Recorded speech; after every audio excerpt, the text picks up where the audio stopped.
نماز اتنی محبوب تھی میرے حضور کو، جب نماز کا وقت ہوتا تو یہ نہ کہتے اذان کہو، بلکہ فرماتے ارہنا یا بلال، ارہنا یا بلال، بلال اٹھو ہمارے دل کو راحت پہنچاتا۔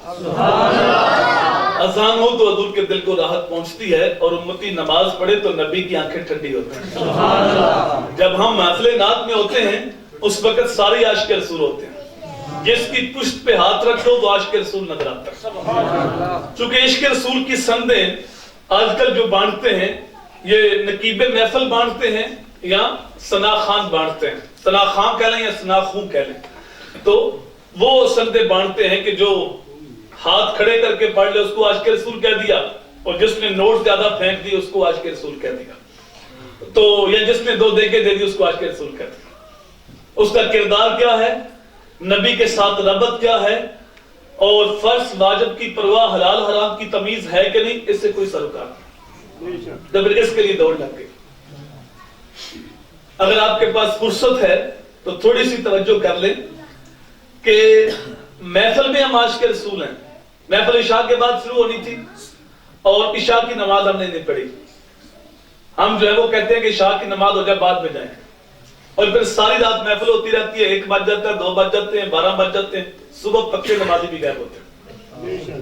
تو میں تو ایسے عشق سے واقف نہیں ہوں کہ اس عشق میں 5 وقت کی نماز لاؤں، چونکہ صحابہ سے بڑا اس کائنات کے اندر کوئی بھی عاشق نہیں ہو، اور نہ قیامت تک ہو سکتا ہے۔ آپ نے کئی بار سنا ہوگا علماء سے کہ حضرت علی کی ایک نماز قضا ہو گئی تھی، آنکھوں میں آنسو آ گئے تھے۔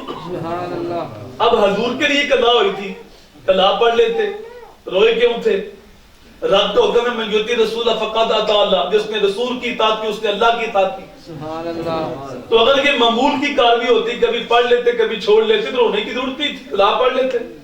روئے اس لیے تھے کہ انہیں قضا پڑھنے کی عادت تھی، انہیں کبھی قضا پڑھی نہیں تھی۔ اور ہم دیکھتے ہیں محفل نعت ہو رہی ہوتی ہے، ایک پکا علی کا ملنگ اٹھتا ہے، وہ کہتا ہے 2 شعر علی کی منقبت کے ہو جائے، اور پھر علی علی کر کے محفل جھوم جاتی ہے، لیکن نماز کے قریب نہیں جاتے۔ تو کیسے علی کے محب ہیں جو نماز نہیں پڑھتے؟ حضرت عمر کا زمانہ ہے، ایک نوجوان متقی پرہیزگار، فرض تو سارے پڑھتے، وہ نفل بھی بڑے پڑھتا۔ تو ایک دن فجر کے وقت وہ نظر نہ آیا، تو حضرت عمر اس کے گھر چلے گئے۔ کتنے بندے غائب تھے نماز سے؟ بولیے ذرا۔ ایک بندہ غائب تھا۔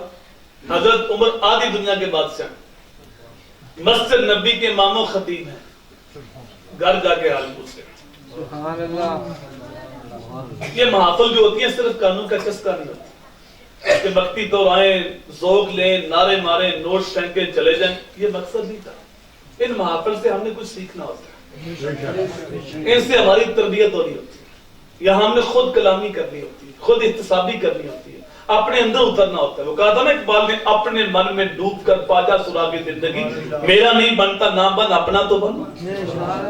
وہاں ایک بندہ غائب تھا، اس کے گھر چلے گئے۔ تو کیا اللہ نے مجھے بھی توفیق دی، اور میں 5 وقت نماز پڑھتا ہوں، تو کبھی میں نے اپنے بھائی سے کہا بھائی آپ نماز پڑھنے کیوں نہیں آئے؟ اگر میں باپ ہوں تو مجھے توفیق ہے نماز کی، تو کبھی بیٹے سے کہا بیٹا آپ نماز کیوں نہیں پڑھتے؟ بیٹا سکول نہیں گیا تو باپ ڈانٹتا ہے، بیٹا ٹیوشن نہیں گیا تو ماں ناراض ہے، لیکن وہی بچہ نماز نہیں پڑھتا، نہ ماں پوچھتی ہے نہ باپ پوچھتا ہے۔ یہاں تو میرے حضور نے کہا تھا جب 10 سال کا بچہ ہو جائے پھر بھی نماز نہیں پڑھتا، مار کے نماز پڑھاؤ۔ تو یہاں بچہ باپ پوچھتا نہیں، اور اگر بیٹے کو توفیق ہے تو کبھی اس نے باپ سے کہا کہ ابو جی آپ نماز پڑھنے کیوں نہیں آتے؟ اس کا کبھی ہاتھ جوڑے تو میں بھی غور کر لوں، آپ بھی غور کریں کہ ہم کہاں کھڑے ہیں اور ہم کیا کر رہے ہیں۔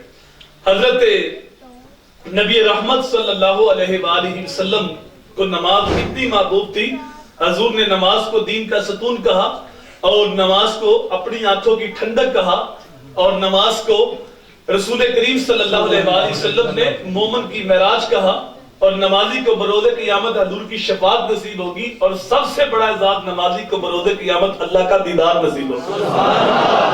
تو حضرت عمر اس کے گھر چلے گئے، دروازے کو دستک دی، ان کی والدہ باہر آئی، کہا بیٹا مسجد میں نہیں آیا؟ کہا ساری رات وہ نفل پڑھتا رہا ہے، تو اب وہ سو گیا تو میں نے جگایا نہیں۔ تو آپ نے کہا میرے نزدیک ساری رات نفل پڑھنے سے بہتر تھا کہ ساری رات آرام سے سوتا اور فجر کی نماز جماعت کے ساتھ پڑھتا، کیونکہ میرے حضور نے فرمایا جس نے عشاء کی نماز جماعت کے ساتھ پڑھی اس نے آدھی رات قیام کیا، اور جس نے 7 فجر بھی جماعت کے ساتھ پڑھی اس نے پوری رات قیام کیا۔